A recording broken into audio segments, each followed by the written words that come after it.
All right, we're back. Be a Refuge, and we're excited to be here with our second guest. Kathy, you want to introduce our friend? Yes, so excited that Nanette Bezjak is here tonight or today. It's the day. I don't know why I said night, but Habits. I think it's because it's morning and I'm still tired. But I am so grateful to have Nanette share today about Single Moms Unite. And it is a supportive community for single moms and their kids in North Denver that's been hubbed in the refuge. Now this is 10th year. This is 10, which is wild. And that the one thing I just want to say before we dig in is just that from the very beginning of the refuge, there have just always been single moms that are part of our community. And that is one of the joys, I think, of a eclectic community where it's like, there's just such a wild mix of people. And way back when we started a Single Moms Crazy Christmas Party, our very first year in 2006, and that's like been this tradition that has carried on. But what happened 10 years ago was actually being an intentional community and really pouring into it. And Nanette coming on board, joining the group, and then has transitioned into being a single moms coordinator and case manager. And it's just added so much to everything. And what she does is amazing. And what happens with the moms is amazing. So I'm just happy that people are going to get to hear a little bit more about it. And so, Nanette, tell us more about you and single moms and just kind of like the overarching thing of just like what drew you here and a little bit about your story and the kids that you have and a little bit about why this is really important to you. I am Nanette Bezjak, and I am the Single Moms Case Manager Coordinator at the Refuge. I'm hubbed out of the Refuge Cafe. I am a single mama. I have 4 kids. All of my children are adopted, and they are all special needs. So we have lots of fun. My son Austin is 14. My girls are 13. Ani and Vivi are 13. Andrea is 8. And I have been part of SMU for almost 9 years. And I started SMU when Drea was just a baby.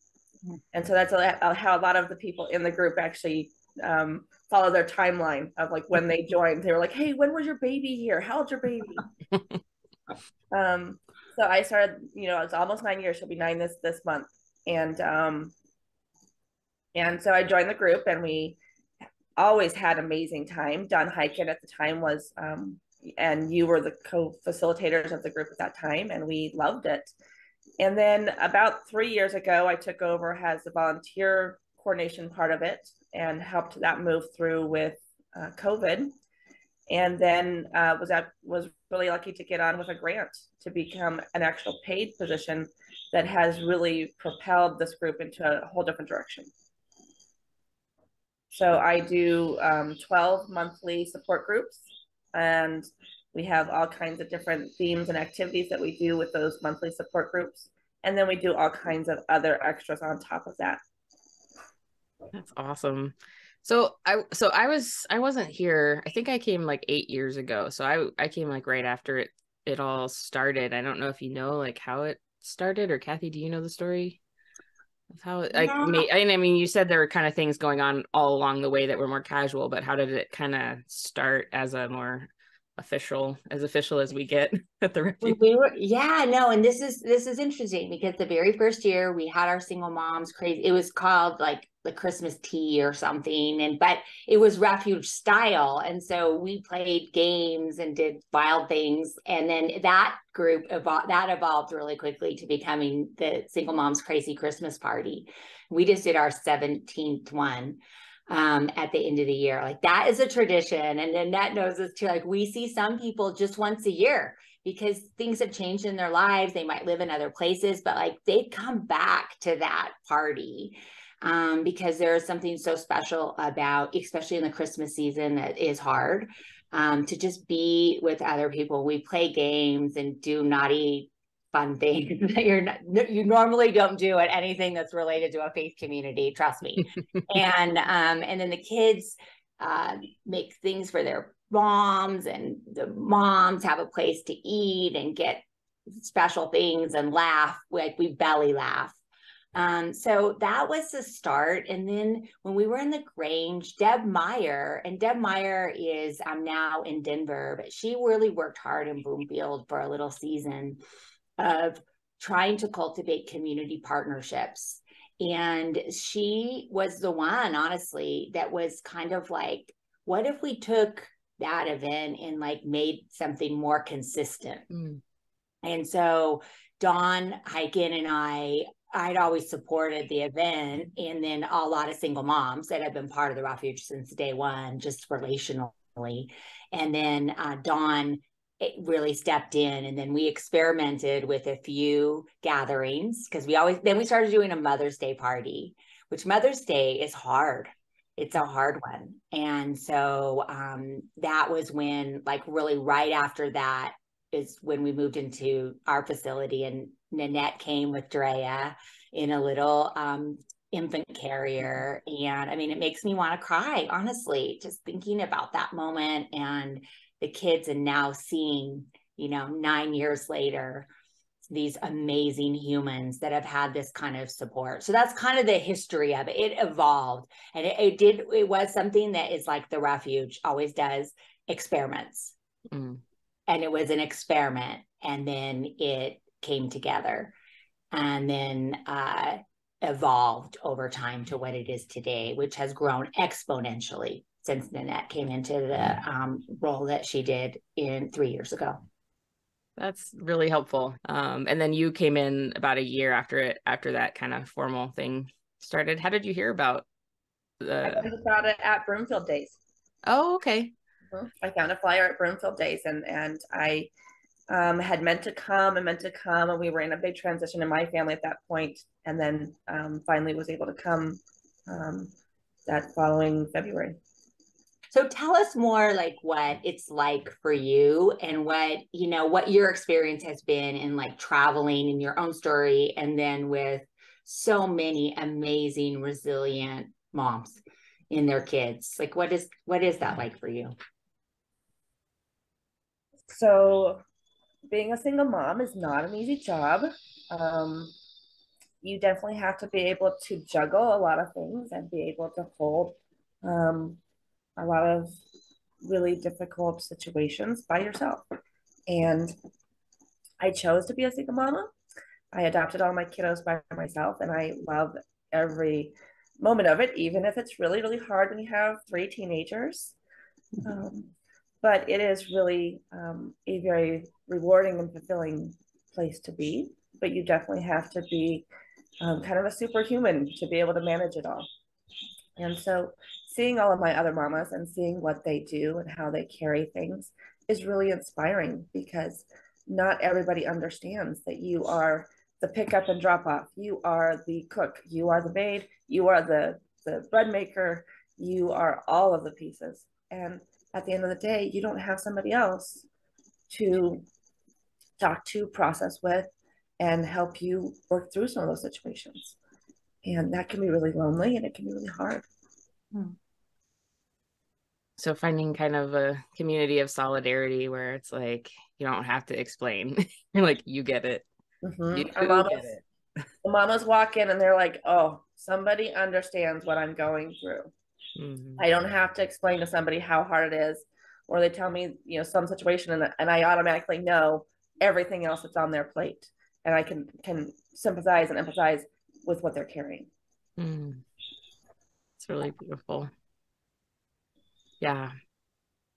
Yeah, it makes me think how there's a lot of misconceptions about single moms, and that it's really out there. And even at Broomfield Days, I mean, I will see that is sometimes, like, people have come by and we're like, oh, what is this? Oh, it's about single moms. Oh, I don't know any single moms. We're like, what planet from? Seriously. And so, or an assumption that every single mom is struggling trying to find another partner. Right. And this is a really big thing. And so just share maybe a little bit more about these misconceptions, maybe, that people have about single moms and their kids, and how we can do better at having better understanding about reality. Right. I think that you're right. There's a lot of misconceptions and misunderstandings about why people are single parents, and it can be really hard to work through those. So some of the things we'll hear is, oh, how many baby daddies does she have? And they think that it's just a woman who's just going from relationship to relationship. They'll say things like, oh, you're just mooching off that daddy to get the money, things like that. People say this stuff to you? Oh, yeah. Let me know next time. I'm a pacifist, but you know. My family is mixed race. We are a transracial family. And I have been asked multiple times how many baby daddies I have. Yeah, it's not helpful. They often think that we are uneducated. They think that we are we're living off the system, that we are cheating the system somehow, that we are unmotivated, or that we are unable to care for ourselves. And I will tell you that the majority of my moms in my group have college degrees. I only have 2 moms currently that I'm working with that are unhoused. All of my other moms are managing their households and managing their homes and a career and jobs and taking kids to school, doctor's appointments, everything else. We are not lazy. We are not mooching off of anybody. And we are not mooching off the system. We're not getting rich by our SNAP benefits. Those kinds of things are not making us rich. It's really difficult to make it in this day and age with a 1-income household. And it is very difficult to make sure that you are meeting all of those needs as a one person. Yeah, that makes me so sad. I mean, I'm sort of not surprised that people say terrible things, but I see you in our community gatherings and how hard you work and how present you are to your kids. And so it's just I just wish that everybody could see that, and it's sad that people don't. But if you don't know anybody, then that somehow I don't know any single moms, it's like, I guess you just walk in stereotypes and stuff. So are there any other kind of misconceptions around, like, I'm just curious about, like, relationship wise, because I would, like what Kathy kind of alluded to, people just assuming you definitely want a partner, but you chose to adopt like 4 kids as a single person. And so I think that's amazing. And I just wonder what other stereotypes there might be that people have, or misconceptions. I think that the stereotypes that you hear, like I said, with the multiple baby daddies, or that they're mooching off the system, they're having kids just so they can get more benefits. Those are stereotypes that we hear a lot. Other things you'll hear are things like, I will post about my single moms group in some different Facebook groups, and I will almost always have like a man pop on there and be like, why isn't there a group for a man? And so I'm like somehow discriminating because I have a single parent moms group. That there's all these resources. You'll hear that. Well, single moms always get all these things. They get all these free things. And that's really a stereotype. It's not that easy to get these free things. It's not that easy to get these benefits. And so I think that the stereotype is really that we are lazy, or that we are not motivated to get things done. Yeah, I think that one of the parts that I'm always struck with, and this kind of comes up in the conversations at the refuge in general, is just that the world really operates on sort of these middle class, a certain path of a false supremacy, like that's the measure of what things should be. And so anything that's divergent from that somehow needs to be corrected to be that. And that's been our work in the world at the refuge, is to break that, because it's total hogwash. and it's damaging. I mean, that's the other part. It's really damaging. And even in the single moms group, like there's kind of two levels related to this. They're not levels, but two different pieces. Is that there's a regular meeting group that meets and anyone can come. And then there's Connecting at the Refuge Cafe, which has a lot of moms who are experiencing homelessness, who are in really hard situations for different reasons, that get referred from different agencies and come over to the Refuge Cafe, and Nanette connects with. And then there's all the kids. And there's all the kids. And then we have LGBT moms, which is very rare for these groups. It's another thing that it's almost like heterosexual women, it's like accepted in a single moms group, and to have lesbian moms be together, and be all in the same boat is not a small thing. And it makes me sad that this is part of that supremacy part. Like there's just this certain thing on a certain trajectory, and the kids, just all over the place in terms of life and realities. And it's hard to grow up in this world. The kids are coming out and they're struggling with neurodiverse realities in a system that doesn't get them. And the part that I just am really struck with is how the space that you create has room for all of that. And that you have eyes to see it. I mean, that's what happened, because you were not part of the Refuge community. You kind of came in and then became part. And that really, like, you see at the cafe what people don't see. And so tell me what you see, like when you're there, and the part that you're like, oh my gosh, these other systems are mistreating people and all those things, but gosh, this is so beautiful. Like, what's beautiful about it? Well, I just want to touch a little bit more on what you were saying about the diversity of our group. So not only do we have LGBT moms, we have heterosexual moms, but we also have moms who are 83 years old who are coming to my group. We have moms who are 19 years old with their first babies. We have adoptive moms. We have grandmas who've adopted their grandkids. We have people who are parenting in all different areas. So my group is not just limited to just mamas who are in the thick of it, but also mamas who have been through it and mamas who are coming out of it. And I think that that's extremely important to our group, because I look at the 83-year-old going, I want to be her when I grow up, because she made it through. And she gives me hope every time I talk to her. And that's what my moms need. They need to have that wisdom and knowledge of the other groups who have gone through it. And we also work together to help support each other. So that 19-year-old coming in with her babies, we're all oohing and on over her baby and watching her baby grow while our babies are also moving up. And that's just the support that we have. And so the magic in what I see is I see people. I see people. I see people who deserve to be treated with respect, period.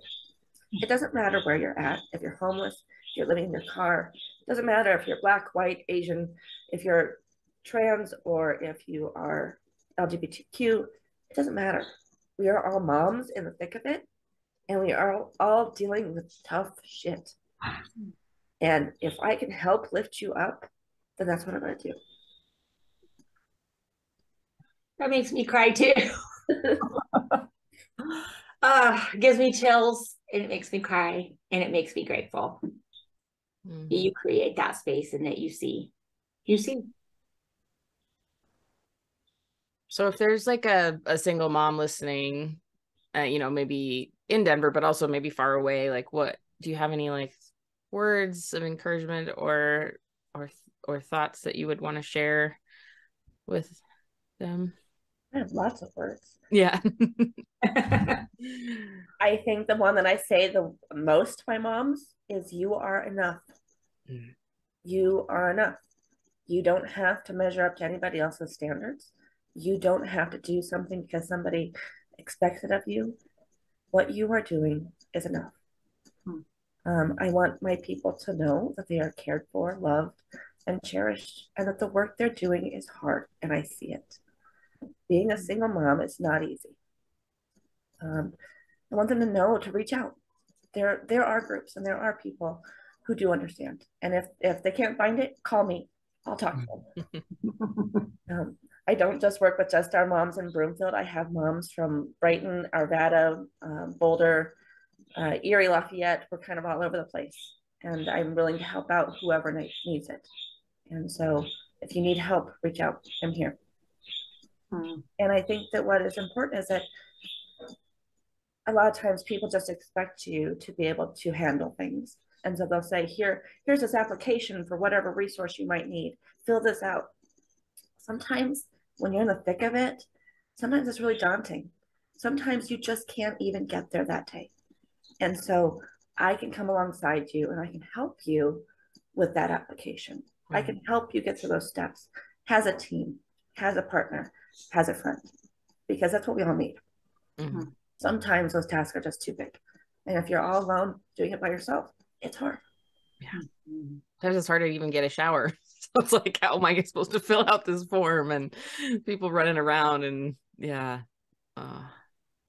Yeah, you know, Jose, this is my husband, Jose, and he's a lawyer and he does pro bono legal stuff for domestic violence victims, Spanish-speaking domestic violence victims at the Justice and Mercy Legal Aid Center. Maybe at some point we'll have a conversation with them because they've been a core partner for a long time. But he was applying for energy assistance for my father-in-law, who's a Spanish speaker. Oh my gosh, he's a lawyer. And it's gotten kicked back like 3 times now. I think he finally sorted it out. And he told me, he's like, Kathy, what is going on? Like, this is crazy. And I said, welcome to our world. This is our world every day. And so having Nanette, like you as an advocate, like you are an advocate, and that coming alongside and then watching other mamas come alongside each other. You know, that it's not all on you. Like you've created this culture that then it's like everyone's kind of naturally doing it. But some people need more help. And that we always say here, you know, everyone can be an advocate and everyone needs an advocate. And that's how we can cheer each other on. That those basic things are so underrated. And people go, oh yeah, just call this number or just fill out this application. And you're like, sorry, there's like 20 obstacles between the idea and the resource. And you help break down those obstacles. And it's also infuriating how complicated it is. Yes, completely. And you're right. We all do come together and support each other. My group of mamas are amazing. And so I pair them together. I'm like, hey, you guys are kind of in the same area. Can you touch base with such and such? And they're really good about that. We had just a couple of weeks ago, we had somebody reach out and say, hey, their car got stolen and they needed some car seats.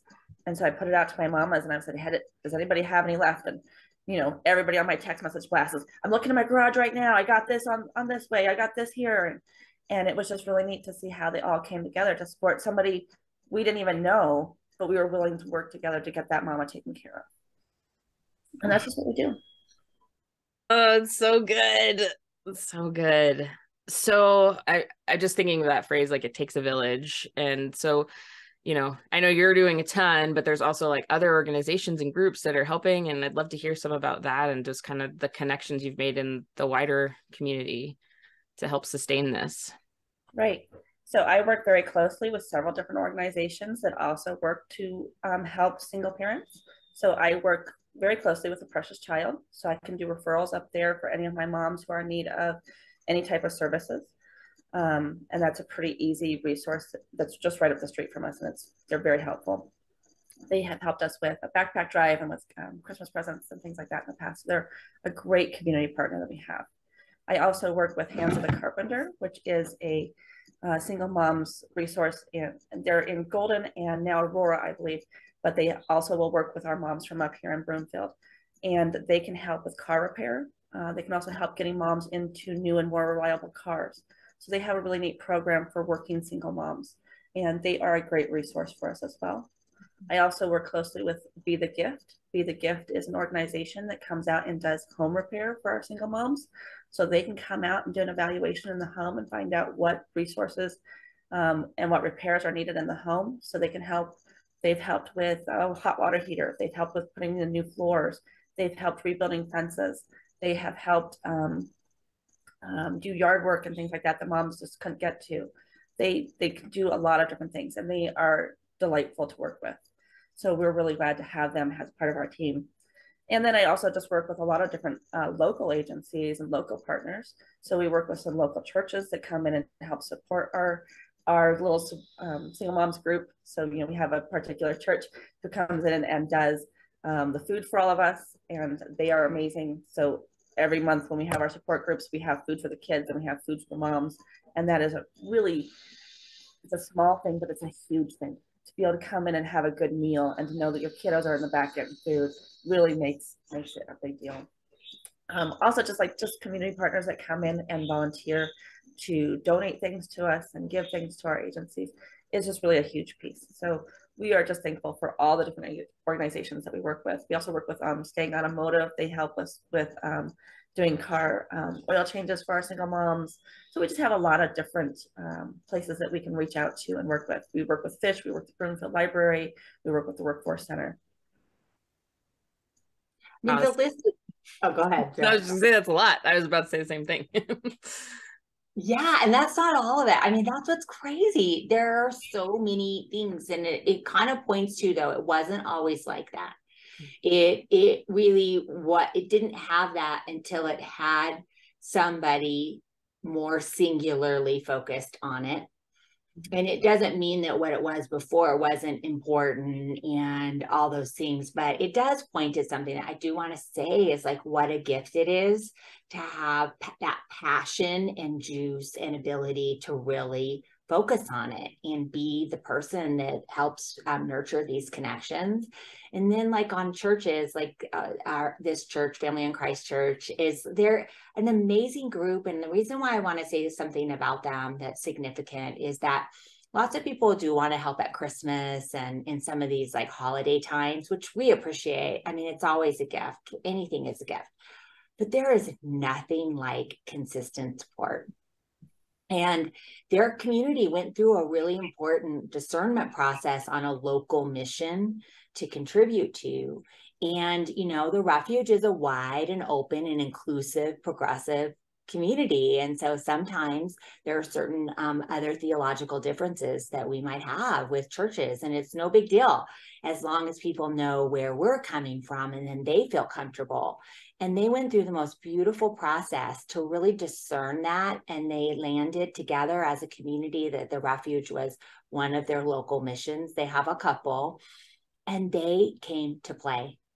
And it gives me chills, honestly, because they have been faithful and true, and they bring food on a regular basis. They help us with these big parties. These are not little parties. They are big parties that take a lot of resource. They come and they make the Mother's Day party, which is the second biggest party of the year. They make it all go.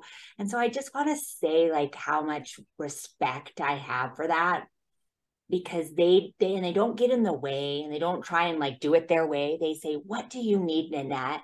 How can we help you? And then they actually do it. And this is like a modern miracle when that happens. For someone who's worked in the nonprofit world for a long time, I also would say that's a modern miracle, because I mean, it seems simple, like what do you need? And then they just do it, and then they just consistently do it and are reliable. Like that is such a rare thing, because it's easy to be like, yeah, I'll come and I'll serve soup on Thanksgiving, which again, that's important, but we're in it together. And so having community partners that are reliable and that are like faithful is like such a gift. So that's cool to hear.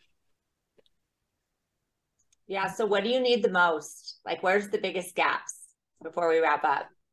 So, you know, single moms can always use several things. And one of the biggest things that we can use is reliable, consistent childcare. One of the things that I love to provide for my moms is that they have good childcare watching their kiddos, so that they can have time at our groups to be able to be by themselves, to have good adult conversation and not have to worry about, is the kid going to come out needing them, or are they going to have trouble with the kid coming and wanting to enjoy the time too. And so if we have good, consistent childcare, that we know those kids are being very well taken care of, the moms can relax and have that time. And so it's really an easy gig. It's 2 hours once a month. The kids can pretty much run it, really. All the kids really have kind of grown up together, so they love being back there. But it's really a lot of fun. You get to play games, do some crafts, eat some snacks, and just hang out with some really awesome kids for 2 hours once a month. Right now, our meetings are on the second Saturdays of the month, and it's from 9 to 11. So it's really, really easy. So if you know anybody who wants to volunteer, send them my way, because I will take, good childcare people who are willing to be there and show some consistency for our kiddos. Other things that we can utilize, we can always take donations of like household cleaning supplies, toilet paper, paper towels, things like that. Those are things that I love to be able to give out to my mamas, because they can get resources for clothes, they can get resources for food, but some of those other household goods that are a little bit more expensive, that's not really out there. And so it's really nice to be able to say, hey, do you need some detergent? I got some in the back. Do you need some toilet paper? And take that little bit of stress off of them. Other things that are also helpful and are always appreciated would be gift cards, any kind of gift card for like food, gas, even like going out for dinners, because sometimes our mamas don't get that. And so being able to offer that to them is a really huge piece. So those kinds of things are always appreciated. Love it. So if someone listening to this has like a single mom in their life that they want to try to encourage or support, like what is something someone that they could do? Like what, I mean, I know everybody's different. It's kind of a blanket thing, but what are some things that they could, maybe offer or ask? To help support a single mom in their neighborhood, in their community, just be there. Pick up the kids from school for them. Offer to have them over for a meal. Be a friend. Understand that they can't always just drop everything because they have other commitments.